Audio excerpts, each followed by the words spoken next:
We're going to talk about virtual hosts today, and you have a site, you're doing WordPress, and if you're running XAMPP, you'll see localhost forward slash name of your site. And then you want to put it live, and I did a blog on this, and one of the things that's a pain is you have to go through your SQL and find and replace every possible every location of localhost with HTTP, the name of your domain. So it'd be great if you could fake the name of your domain with a virtual host. That's what you do.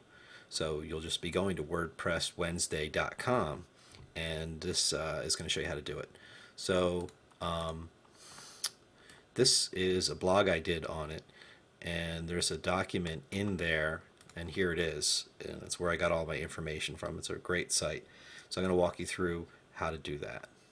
So you got to find your host file, and this is the location where it is on Windows 7, and you just quickly click on that icon, paste in that, and hit return, and then it'll say, hey, what do you want to open this up with? And I'm going to open it up with Notepad. And so the file opens up here, and what we want to do is add this to the bottom of that file.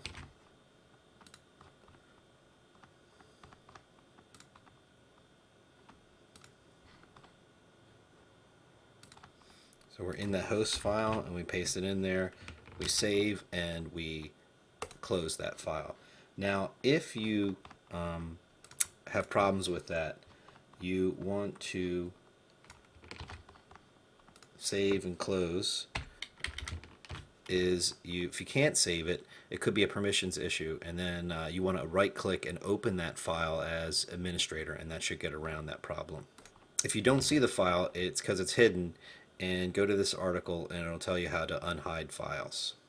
Next thing we got to do is edit the Apache configuration file by copying this, pasting it in here, and it opens it up. And what you're going to do is you're going to paste this code, and this is on a link that I'll provide at the bottom of the blog to get this code, so you can copy and paste it, and you're going to paste it into the bottom of this page. So you might have a few others there like I do, and then just paste it in there, safe. Now what you want to do is restart your server after you. So I'm just going to stop the server and then start the server. Alright, and so once we do that, and I'm just going to do it again to make sure it's stopped, and start it.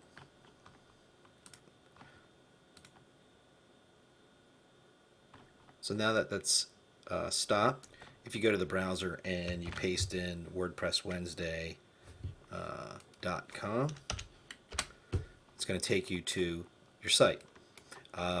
So now it's running locally, and you're using a virtual host. Now I want to point out a couple things. First thing is, in my documents for this host, it's WordPress Wednesday. Now I accidentally added an S on one of the files, but it's really important that this matches up the server name with, in your hosts, WordPressWednesday.com. That's how they're connecting. And so, and then if you make any changes to this, you have to save, stop your server, and restart it again to make the changes work. The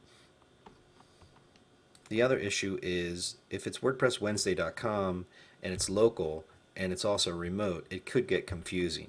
So other times I'll just add .local so that I know I'm working with it locally. But then you have to keep that in mind and remember that you have to search your database and replace it with just the domain name. So I went through a lot there to just get a domain name to test locally, but I think it's worth it, and I'll leave the pages that you can go to get more information. This is kind of a really fast tutorial, but I think it gets the gist of the idea. So hopefully it works for you. Take it easy.